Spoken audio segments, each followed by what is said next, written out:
সংবাদ সবাইকে স্বাগত জানাচ্ছি। আমি ফিরোজ তোহা। শুরুতেই সংবাদ শিরোনাম।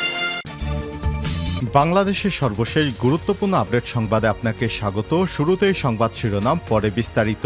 শুরুতেই জানিয়ে দিব, নির্বাচন কখন হবে সেটা দেশবাসীকে ঠিক করতে হবে বললেন অন্তর্বর্তীকালীন সরকারের প্রধান উপদেষ্টা ডক্টর মোহাম্মদ ইউনূস।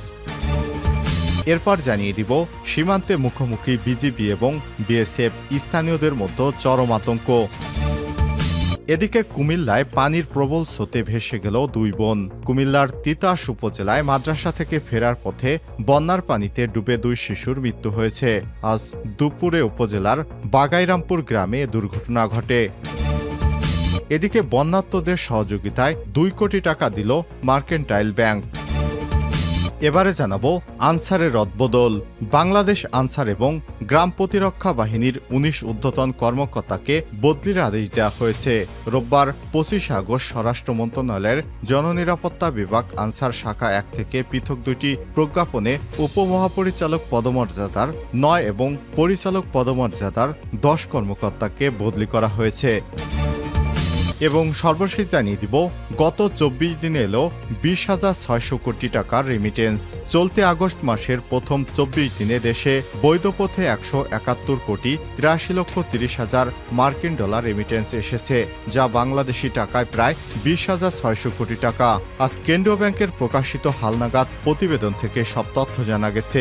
কেন্দ্রীয় ব্যাংকের তথ্য পর্যালোচনা করে দেখা গেছে, চলতি আগস্ট মাসের 24 আগস্ট পর্যন্ত দেশে যে পরিমাণ রেমিটেন্স এসেছে, এর মধ্যে রাষ্ট্রায়ত্ত ব্যাংকগুলোর মাধ্যমে 27 কোটি 69 লক্ষ, বিশেষায়িত একটি ব্যাংকের মাধ্যমে 6 কোটি 4 লক্ষ 10,000 মার্কিন ডলার এবং বেসরকারি ব্যাংকগুলোর মাধ্যমে এসেছে 137 কোটি 77 লক্ষ 90,000 ডলার এবং বিদেশি ব্যাংকগুলোর মাধ্যমে এসেছে 32 লক্ষ 30,000 মার্কিন ডলার রেমিটেন্স। কেন্দ্রীয় ব্যাংকের তথ্য বলছে, আগস্টের 24 দিনে আগের বছরের একই সময়ের তুলনায় প্রায় 30% বেশি রেমিটেন্স বাংলাদেশে এসেছে।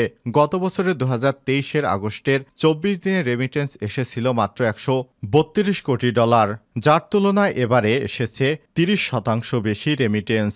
দিন দিন প্রবাসী আয় বাংলাদেশে বাড়ছে, এটি আমাদের জন্য অত্যন্ত সুখবর। প্রিয় দর্শক, এতক্ষণ শুনছিলেন সংবাদ শিরোনাম, এবারে বিস্তারিত। তবে তার আগে বন্ধুরা, অনুরোধ থাকবে সংবাদটিতে একটি লাইক দিন। এই চ্যানেলে আপনি নতুন হয়ে থাকলে আমাদের সংবাদটি দেখতে দেখতে চ্যানেলটি সাবস্ক্রাইব করে রাখুন। কমেন্ট করে আপনার মূল্যবান মতামত জানিয়ে দিন বন্ধুরা, আমাদের সংবাদটি আপনি বিশ্বের কোন দেশ থেকে বা বাংলাদেশের কোন স্থান থেকে দেখছেন এবং শুনছেন। এবারে বিস্তারিত। নির্বাচন কখন হবে সেটি দেশবাসীকে ঠিক করতে হবে। ডক্টর ইউনূস। জাতির উদ্দেশ্যে ভাষণে অন্তর্বর্তীকালীন সরকারের প্রধান উপদেষ্টা ডক্টর মোহাম্মদ ইউনূস বলেছেন, দেশের সংকটকালে ছাত্রদের আহ্বানে আমরা সরকারের দায়িত্ব গ্রহণ করেছি। কখন নির্বাচন হবে সেটি সম্পূর্ণ রাজনৈতিক সিদ্ধান্ত, আমাদের সিদ্ধান্ত নয়। দেশবাসী ঠিক করতে হবে। আপনারা কখন আমাদের দায়িত্ব ছেড়ে দিতে বলবেন, তখনই আমরা ছেড়ে দেব। আর সন্ধ্যা 7টায় জাতির উদ্দেশ্যে দেয়া এক ভাষণে এসব কথা বলেন অন্তর্বর্তীকালীন সরকারের প্রধান উপদেষ্টা প্রফেসর ডক্টর মোহাম্মদ ইউনূস। এ সময় ডক্টর মোহাম্মদ ইউনূস বিদেশ থেকে রেমিটেন্স পাঠানোর জন্য প্রবাসীদের ধন্যবাদ জানান। ডক্টর মোহাম্মদ ইউনূস জানান, বাংলাদেশে যে বন্যা পরিস্থিতি সৃষ্টি হয়েছে, আমরা সবাই একসাথে কাজ করব। এজন্য সবাইকে ধৈর্য ধরে যার যা দাবি দেওয়া আছে সেগুলো পরে করার জন্য অনুরোধ করেছেন। তিনি বলেছেন, যেসব সদস্যরা এই সংকটকালীন সময়ে বিভিন্ন জায়গায় আন্দোলন সংগ্রাম করছেন, তারা যেন আপাতত তাদের দাবিগুলো লিখিত আকারে প্রকাশ করে। নির্বাচন প্রসঙ্গে ডক্টর মোহাম্মদ ইউনূস বলেছে, দেশবাসী ঠিক করে দিবে কখন নির্বাচন হবে।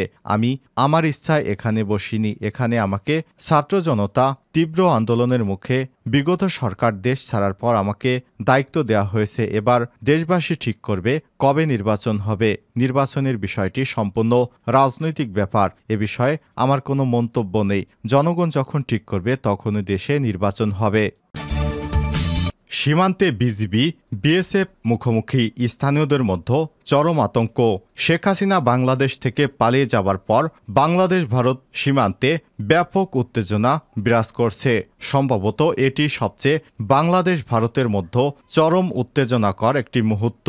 ভারতীয় মিডিয়া জানিয়েছে, দুইটি ঘটনাকে কেন্দ্র করে এই সীমান্তে মুখোমুখি হওয়ার খবর এসেছে। সেই ঘটনা দুটির মধ্যে একটি হলো গত বুধবার লালমনিরহাটের পাটগ্রামে দহগ্রামে ভারতীয় সীমান্তরক্ষী বাহিনী বিএসএফ এর সদস্যরা শূন্যরেখা বরাবর কাঁটাতারের বেড়া নির্মাণ করতে যায়, কিন্তু আন্তর্জাতিক রীতি অনুযায়ী শূন্যরেখা বরাবর কোনো কাঁটাতারের বেড়া নির্মাণ করা যাবে না। ন্যূনতম ৩০ মিটার অভ্যন্তরীণে এই বেড়া নির্মাণ করতে পারবে সেই বাহিনী, কিন্তু ভারতীয় সীমান্তরক্ষী বাহিনী সমস্ত নিয়মনীতি তোয়াক্কা না করে তারা শূন্যরেখা বরাবরই কাঁটাতারের বেড়া নির্মাণ করতে যায়। এ সময় বিজিবির সদস্যরা বাধা দেয়, কিন্তু বিজিবির সদস্যদের বাধা উপেক্ষা করে তারপর তারা সেই বেড়া নির্মাণ করতে যায়। এই ঘটনায় বিজিবির পক্ষ থেকে কড়া সতর্কতা জারি করা হয় বিএসএফকে। তীব্র চাপের মুখে ভারতীয় বাহিনী সেই কাঁটাতারের বেড়া বন্ধ রাখতে বাধ্য হয় এবং তারা সেখানে বিএসএফের বিভিন্ন সদস্যরা অনেক ভারী ভারী অস্ত্র মোতায়েন করে রাখে।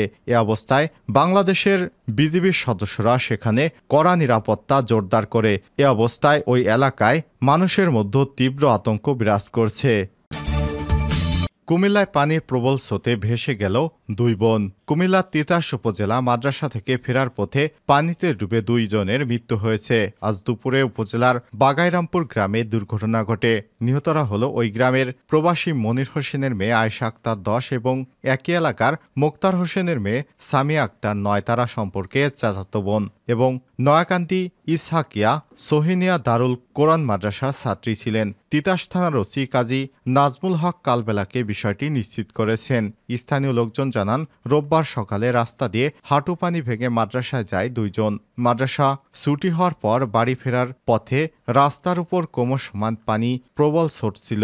এ সময় 4 জন শিক্ষার্থী পানি ভেঙে বাড়িতে ফিরছিল। গ্রামের কাছাকাছি এলে পানির প্রবল স্রোতে শিক্ষার্থী আয়েশা এবং সামিয়া পানি নিচে তলিয়ে যায়। অন্য 2 শিক্ষার্থী এ সময় বাঁচাও বাঁচাও বলে চিৎকার করে। পরে বাড়ির আশপাশে লোকজন এসে তাদের উদ্ধারের চেষ্টা চালায়। এলাকাবাসী এসে প্রায় 1.5 ঘন্টা চেষ্টা চালিয়ে তাদের মৃতদেহ উদ্ধার করে। বন্যার্তদের 2 কোটি টাকা দিল mercantile bank. Mercantile bank PLC বন্যায় ক্ষতিগ্রস্তদের মাঝে ত্রাণ এবং পুনর্বাসনের জন্য 2 কোটি টাকা প্রদান করেছে। মার্কেন্টাইল ব্যাংকের কর্মকর্তাদের একদিনের বেতনের সমপরিমাণ অর্থের চেক প্রধান উপদেষ্টার ত্রাণ এবং কল্যাণ তহবিলে জমা দেওয়া হয়েছে। ব্যাংকের ব্যবস্থাপনা পরিচালক মোহাম্মদ কামরুল ইসলাম চৌধুরী এই অতিরিক্ত ব্যবস্থাপনা পরিচালক মতিউল হাসানের কাছ থেকে সোনালী ব্যাংকের উপব্যবস্থাপনা পরিচালক সুভাষচন্দ্র দাস প্রধান উপদেষ্টার কার্যালয়ের পক্ষে উক্ত চেক গ্রহণ করেন। আনসারের রদবদল। বাংলাদেশ আনসার এবং গ্রাম প্রতিরক্ষা বাহিনীর 19 ঊর্ধ্বতন কর্মকর্তাকে বদলির আদেশ দেওয়া হয়েছে। রোববার 25 আগস্ট স্বরাষ্ট্র মন্ত্রণালয়ের জননিরাপত্তা বিভাগ আনসার শাখা 1 থেকে পৃথক 2টি প্রজ্ঞাপনে উপমহাপরিচালক পদমর্যাদার 9 এবং পরিচালক পদমর্যাদার 10 কর্মকর্তাকে বদলি করা হয়েছে।